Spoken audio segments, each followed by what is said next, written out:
સ્વરૂપ અને નિર્મળ નામ એવા સદગુરુ પરમાત્માને મારા કોટી કોટી વંદન. અહીં બિરાજમાન સર્વે સંતોને મારા જય ગુરુ મહારાજ. આજનો અણમોલો અવસર, રૂડો અવસર ગુંદા મુકામે પ્રકાશભાઈને ત્યાં રાખવામાં આવ્યો છે. ધન્ય છે એમના માતા પિતાને, ધન્ય છે એમના પરિવારને, અને ધન્ય છે ધન્ય ઘડી આજની ઘડી તે રળિયામણી મારો વાલો આવ્યાની વધામણી. વાલા અને પરમાત્માની ઉપમા આપવામાં આવી છે. એટલા માટે આ સભામાં જેમનું સાનિધ્ય છે એવા વિશ્યથી પધારેલા એવા સદગુરુ જયદેવ મહારાજ, બંધાવેથી પધારેલા એવા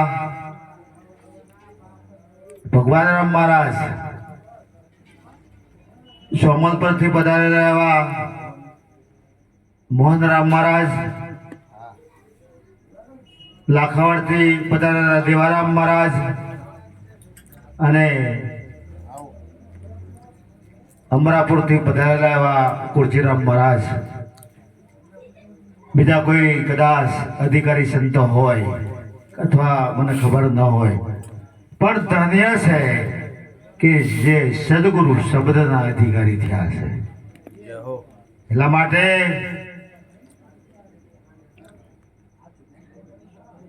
અધિકારી સંત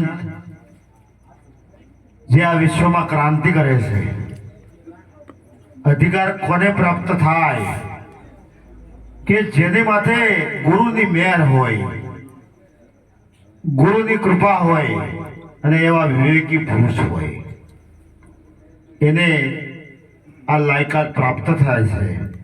અને લાયકાત પ્રાપ્ત થયા પછી સદગુરુ રીઝે તો એને ફરજ પ્રાપ્ત થાય છે.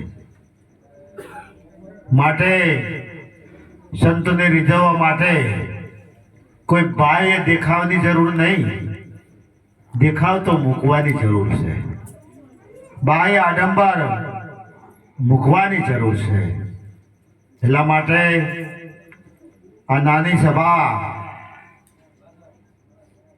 એમ કહેવાય કે જાણતલ બિરાજમાન છે, જેની સુરતા પરવીણ છે, જેને સદગુરુનો સંગ મળ્યો છે.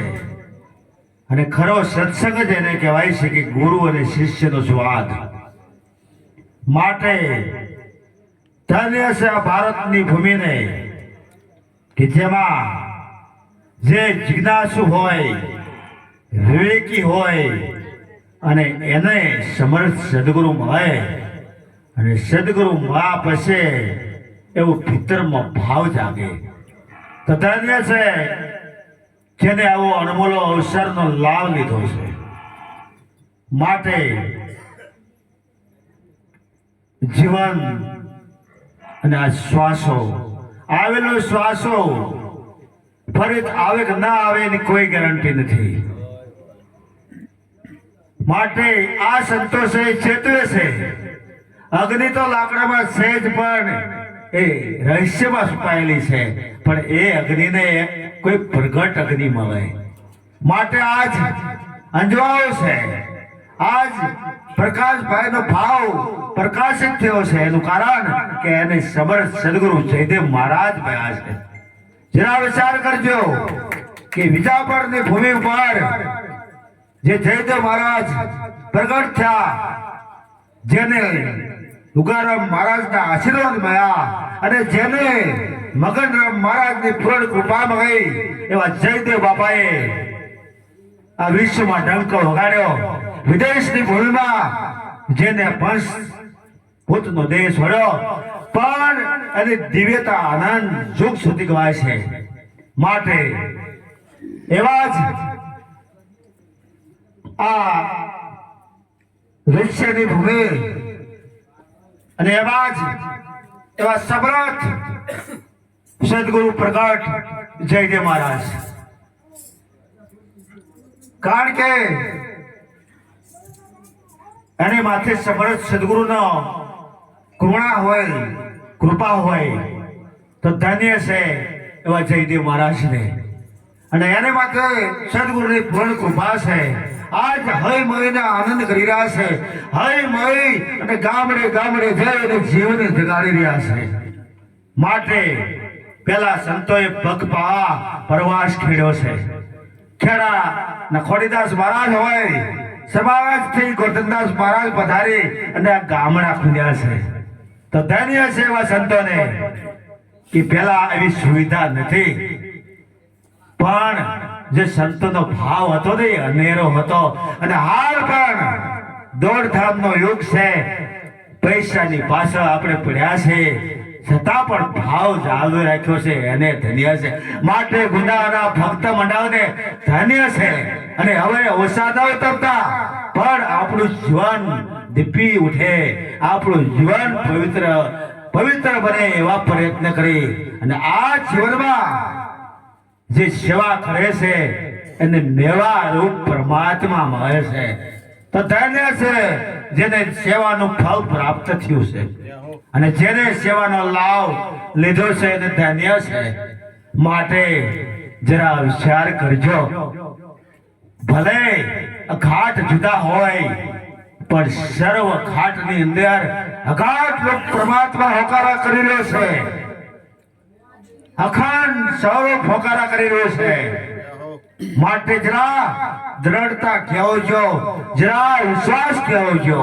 અને જેને જેને આવી દ્રઢતા આવી છે, જેને જેને આવી મક્કમતા આવી છે, અને ધન્ય છે એને કે જેને તનની તંદુરસ્તી હોય, જેને મનની મક્કમતા હોય અને જેને વ્યાપક રૂપની પીસાન થઈ હોય, જેને વ્યાપક રૂપ સાથે તાળી લાગી હોય, એ આ સભામાં બિરાજમાન છે અને એને ધન્ય છે.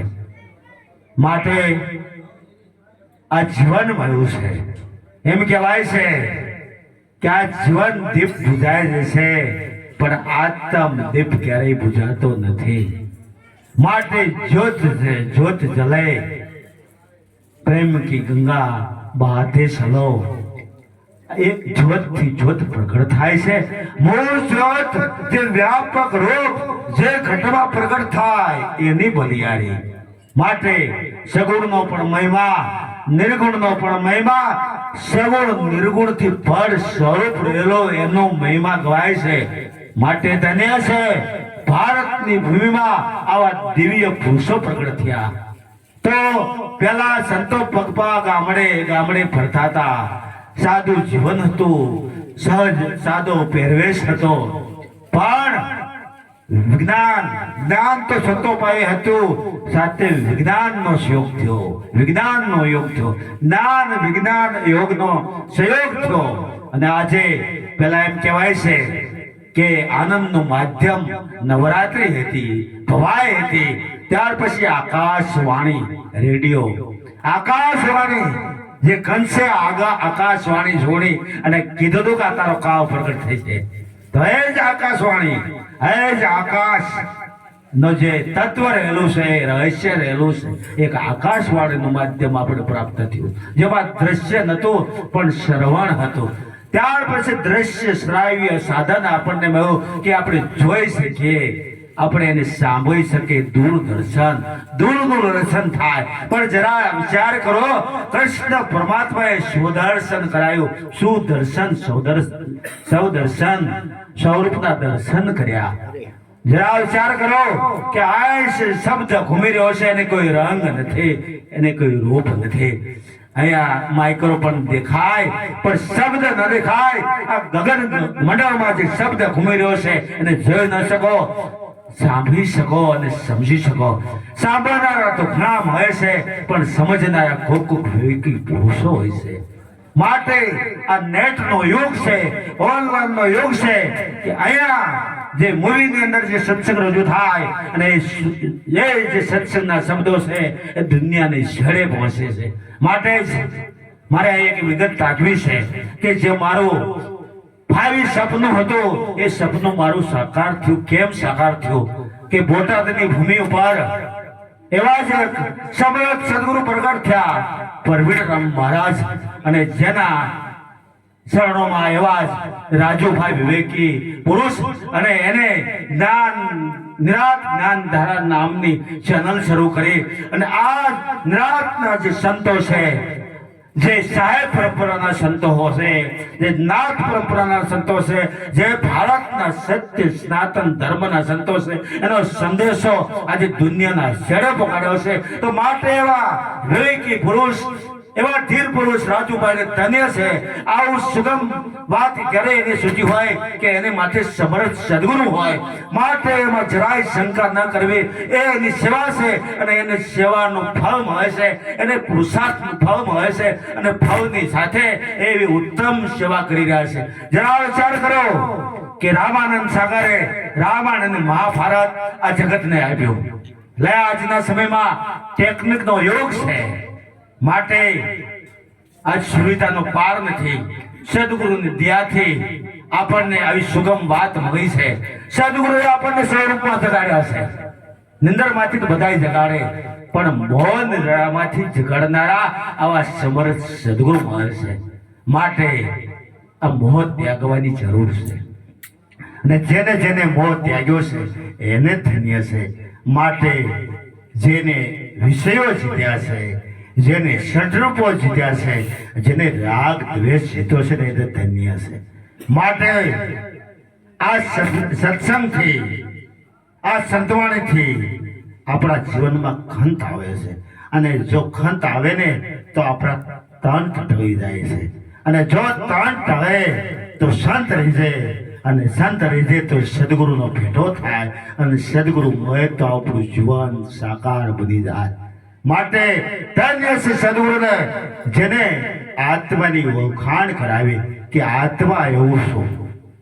કારણ કે ગીતાજીની અંદર કૃષ્ણ પરમાત્માએ બીજા અધ્યાયમાં કીધું છે કે આત્મા અજર છે, અમર છે, અવિનાશી છે, જેને કોઈ રંગ નથી, જેને કોઈ રૂપ નથી, જેમાં કોઈ વધઘટ થતી નથી, જેને પાણી ભીંજવી ન શકે, જે પવનથી જણો છે, એ જે સાર સ્વરૂપ છે એ ગીતાનો સાર. આવા ભલે એની પાસે ભણતર ન હોય, નિરાત મહારાજે કીધું છે કે આ વસ્તુ ભણતર ગણતરમાં આવતી નથી અને જો ભણતર ગણતરમાં આવતી હોત તો PhD આપણો વારો ન આવવા દે. જો ધનથી પતતું હોત તો કરોડપતિ આપણો વારો ન આવવા દે. માટે ભણતર ગણથી પર આ ભીતરનો ભાવ છે. માટે કહેવાય છે કે ભણેલા ભૂલી જાય, અભણ કેવું યાદ રાખે. અભણ કોને કહેવાય છે? કે જેની કોરી પાટી હોય, જેનું દિલ સાફ હોય, પેલાના દુર્ગુણો હટાવી. પેલા એમ કહેવાય છે કે વારંવાર આપણે કહેતા હોય કે સદગુરુ શરણે જઈએ, સદગુરુના સાનિધ્યમાં જઈએ ત્યારે આપણે બનીને જતા હોય છે, જાતિ લઈને જતા હોય છે. પણ જેવા સદગુરુ યુક્તિ હશે, જેવી યુક્તિ હશે અને સદગુરુના એક એક શબ્દ આખા વિશ્વને આવરી લે, એની હદ ન હોય. સદગુરુના શબ્દ તો અનહદને આવરી લે. સદગુરુનો શબ્દ ભૂમિ ઉપરનો ન હોય, સદગુરુનો શબ્દ તો ભૂમિ અને આભની મધ્યમાં ગુંજારો કરી રહ્યો છે. માટે આવી છે ને સુગમ વાત મળી છે ને ધન્ય છે. માટે વિશ્વ આત્મા અખંડ સ્વરૂપ ખેંચાતાણી ન કરો ભાઈ. એક જ્ઞાની પુરુષની સમદ્રષ્ટિ ખેંચતાણ મૂકવાની જરૂર છે. નામ જાણ્યાનું પારખ્યું, વાદ વિવાદ મટી જાય. જો નામ જાણ્યું હોય તો વાદ વિવાદ મટી જાય અને જ્યાં વાદ વિવાદ હોય તો એનો અર્થ એવો છે કે નામ નક્કી નથી. માટે વહેલી તકે છૂટી જવાની જરૂર છે. બનવાના પ્રયત્ન કરવાના નથી, મટવાના પ્રયત્ન કરજો. અને મટવાના પ્રયત્ન હશે ને જે સદગુરુને ધ્યાથી સ્વરૂપમાં મળી જવાય છે. માટે સદગુરુના સાનિધ્ય જઈએ ત્યારે આપણે જાતિ લઈને આવી છે. અને સદગુરુ જુક્તિનો જ્યારે પાઠ હશે અને ત્યારે પૂછે છે કે તન મન ધન દેનારો અંદર છે કે બહાર, એને કોઈ જાતિ છે નહીં. માટે ગંગા સાતીએ કીધું છે કે જાતિ ભણું મૂકી બની જાઓ અજાતિ. આપણે તો કોઈ પૂછે કે તમે કોણ છો તો આપણે દેહનું નામ આપીએ છીએ, પણ અવર નામ તો અનેક હૈ, આદિ નામ એક આવે. જે આદિ અનાદિનું નામ આપણને મળ્યું છે. માટે નામ સમોવડ નથી જાણજો, કેવા સરખું કહે થાવર જંગમ સબર બરાબર. સદગુરુ શબ્દે લે, સદગુરુનો શબ્દ ક્રાંતિ કરે છે. માટે એક શબ્દ ગુરુદેવ કા તાકા અનંત વિચાર, ઠાકે મુનિજન પંડિતાય વેદ ન પામે પાર. વેદે પણ કહી દીધું કે નિગમ નિગમ લેતી ગાવે. જરા વિચાર કરો. એટલા માટે કહેવાયું છે કે ગુરુ બિન જ્ઞાન ન ઉપજે, ગુરુ બિન મીટે ન ભેદ, ગુરુ બિન સંશય ન મટે ભલે વાંચે જ્યારે વેદ. વેદ વાંચવા જરૂરી, શાસ્ત્ર વાંચવા જરૂરી, પણ એનો ઉઘાડ કરનાર, એને પ્રગટ કરનાર એવા કોઈ સમર્થ સદગુરુ મળી જાય તો જીવન સફળ બની જાય. માટે આ ભારતની ભૂમિમાં ધન્ય છે ભારતની ભૂમિના સંતોને કે સત્યમાં કોઈ સંપ્રદાય નથી, સાંપ્રદાયિક વ્યવસ્થા છે. સનાતન સત્ય, સનાતન કોને કહેવામાં આવે છે? સત્ય કોને કહેવામાં આવે છે? કે સત્ય સદોદિત જેમનું તેમ ના આવે ન જાય, ઉત્પન્ન થાય ને પ્રલય થાય એટલું અસત્ય કહાવે. અસત્ય કે ઉત્પન્ન થાય પ્રલય થાય એટલું અસત્ય કહાવે. સત્ય સદોદિત જેમનું તેમ છે ના આવે ન જાય. જેને દેખવાની આંખ મળે એનાથી પરમાત્મા જરાય દૂર. એટલા માટે કીધું કે વાલો નથી જરાય વેગવા. આ વાલો પરમાત્મા, આ સદગુરુ પરમાત્મા. અને સદગુરુને દિયા થવાથી મારા તારાનો ભેદ મટાડ્યો છે, હું તુનો ભેદ મટાડ્યો છે. અને જ્યાં ગુરુ અને શિષ્ય એવું રહેવા દીધું નથી, વ્યાપક રૂપે પરમાત્માનો ભાવ પ્રગટ થયો છે. માટે આજની સભાને ધન્ય છે. આજ જે શબ્દ અનુસાર કહેવી રહ્યા છે, આજ શબ્દના આજની સભામાં કોઈ દેવના ઉપાસક હશે, કોઈ દેવીના ઉપાસક હશે, પણ સદગુરુની ધ્યાનથી આજ શબ્દના ઉપાસક મળ્યા છે, શબ્દને પારખનારા મળ્યા છે. તો ધન્ય છે આ સંતોને, ધન્ય છે આ ભારતની ભૂમિને, ધન્ય છે કે આ ભારતની ભૂમિમાં નિરાત જેવા દિવ્ય પુરુષ પ્રગટ થયા. તો એને કોટી કોટી વંદન છે. એમ કહેવાય છે કે અનંત યુગ સુધી નિરાતની શ્વાસ મટવાની નથી. માટે ધન્ય છે પુરુષને. એટલા માટે કીધું છે કે સંત બીજ પલટે નહીં, યુગ જાય અનંત, ઓસરજ ઘરે અવતારે આખર સંતના સંત. માટે સંતને સંતપણા નથી મફતમાં મળતા, એના મૂલ ચૂકવવા પડતા. માટે સંત મળે તો શાંતિ થાપે, આપણને પરમ શાંતિ મળી છે. માટે ડગવાનું નથી. જેની સેવા હોય સાસા શાંત, અડગ મન કોઈ ડગે નહીં. જેને સદગુરુ પર ભરોસો હોય, નિષ્ઠા હોય, એનું મન અમનમાં મળી જાય છે. માટે મન સમજાવે તે નર મોટા ધીરતા પદમાં ઠર્યા. સદગુરુનું ધામ ધીર છે. ત્રણ કામમાં એમાં કોઈ ફેરફાર થતો નથી. માટે હરતા ફરતા ધંધો કરતા ધ્યાન હરિનું ધરવું, નિરાત કે નિષ્ઠાનો ભાવ છે અધર્મથી ઓસરવું. અધર્મથી ઓસરવું પ્રાણી ધર્મ થશીને કરવું. ધર્મનું કાર્ય એટલે આપણી ફરજ, ધર્મનું કાર્ય આપણે એટલે આપણો સ્વધર્મ. એટલે ધન્ય છે ભારતની ભૂમિમાં. એમ કહેવાય છે કે ભક્તો જન્મતા નથી, શિક્ષકો જન્મતા નથી, એમ કહેવાય છે ભગવાન પણ જન્મતા નથી. તેનો સંત લાલજી મહારાજ એમ કહે છે કે જે ઉત્તમ કર્મ કરે, જે ઉત્તમ ભક્તિ કરે, તો આ સંતની સભામાં સદગુરુના આશીર્વાદ મળે તો ભક્તમાંથી ભગવાન બની જવાય છે. માટે એવો સજ્જન પુરુષનો સંગ કરવો. સંગનું ફળ હોય છે, દ્રષ્ટિનું ફળ હોય છે, કર્મનું ફળ હોય છે, સંગનું ફળ હોય છે, ભક્તિનું ફળ હોય છે. એટલા માટે કહેવાય છે કે ભક્તિ કરતા છૂટે મારા પ્રાણ. ઉઠ જાગ મુસાફિર ભરભર્યા આપણી જીવનની મુસાફરી થાય એની પહેલા આપણે સદગુરુનું શરણ શીખ્યા. જેને જેને સદગુરુનું સાનિધ્ય મળ્યું છે એને ધન્ય છે, એના માતા પિતાને ધન્ય છે. આપણા બોલતા ચાલતા દેવ હોય તો પ્રથમ માતા પિતા, આપણા તારણહાર ભગવાન હોય તો સદગુરુ પરમાત્મા છે. અગ્નિને પણ દેવ કહેવાય છે, જવને પણ દેવ કહેવાય છે, પવનને પણ દેવ કહેવાય છે, ધરતીને માતા કહેવાય છે. અને આપની તો મારે વાત જ શું કરવી. એટલા માટે કહેવાય છે કે મંદિર તારું વિશ્વ ભાવો સુંદર સર્જન હારા, પપ તારા દર્શન થાવે દેખે દેખન હારા. એ નીલ ગગનની વાત છે. નીલ ગગનમાં જે મહિમા કાઢતા ધન્ય છે આવો સંકેતો મહાપુરુષનો કે રામનું મંદિર, કૃષ્ણનું મંદિર, પણ હરિનું મંદિર. હરિ વસે છે હરિના જન્મ. તો ધન્ય છે માટે જેના ઘરે હરિજન હરિજસ ગાય એ તો નિત્ય ગંગાજીમાં નાય. 68 તીરથ ઘરને આંગણે દૂર ગયે શું થાય. આજ 68 તીરથ ધામ આંગણે મળ્યો છે.